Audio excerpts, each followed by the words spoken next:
Direct and inverse proportions, exercise 10.3, part 1. Today we'll discuss inverse proportions, different problems. Siri has enough money to buy 5 kg of potatoes at the price of 8 per kg.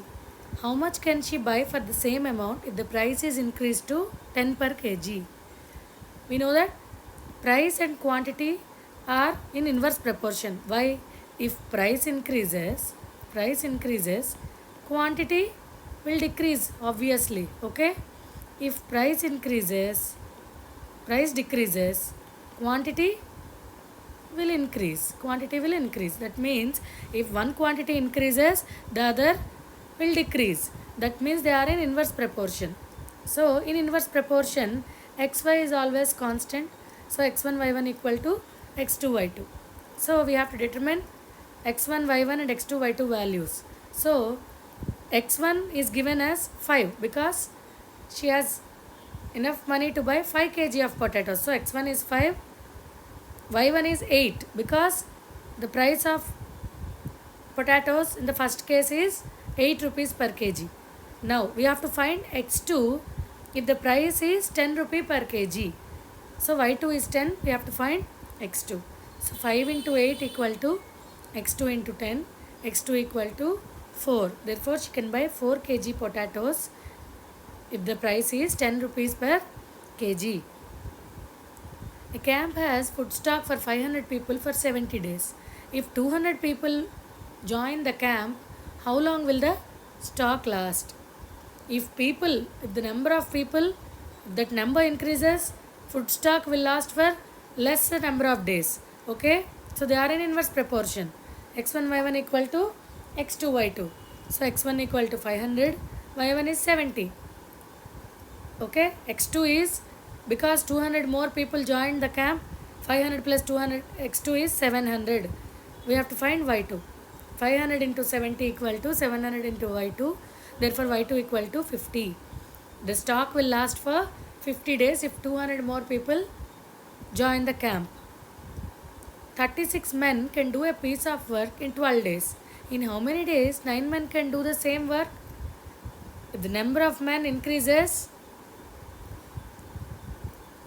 the work can be completed, the number of days will decrease. Similarly, if men decrease, the number of men decreases, days will increase. So these two are also in inverse proportion. Therefore x1 y1 equal to x2 y2.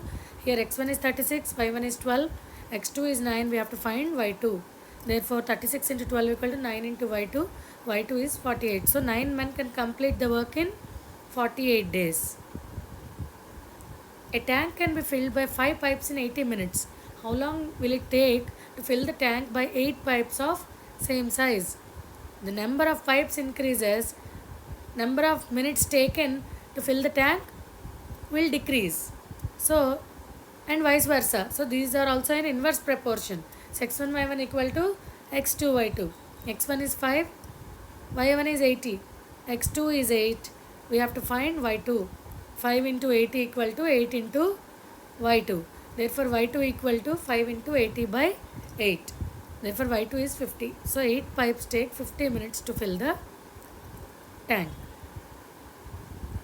A ship can cover a distance in 10 hours at a speed of 16 nautical miles per hour.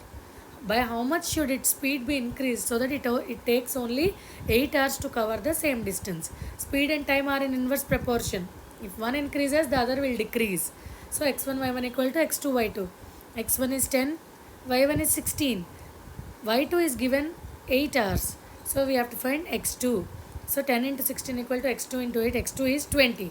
So the desired speed is 20. That means what is the present speed? 16 nautical miles per hour.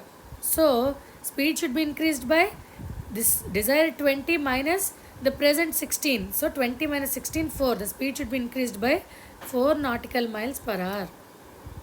5 pumps are required to fill a tank in 1.5 hours. How many pumps of the same type are used to fill the tank in half an hour? Number of pumps and time are in inverse proportion. So x1 y1 equal to x2 y2. If we have more pipes, more pumps, it will take less time. If we have less number of pumps, it will take more time. So x1 is 5, y1 is 1 and half, that is 3 by 2. If we convert the mixed fraction 1 and half hours into improper fraction, it becomes 3 by 2. y2 is half. We have to find x2. 5 into 3 by 2 equal to x2 into 1 by 2. x2 equal to 15. Therefore, 15 pumps are required. For more videos on direct and inverse proportions, like, share and subscribe.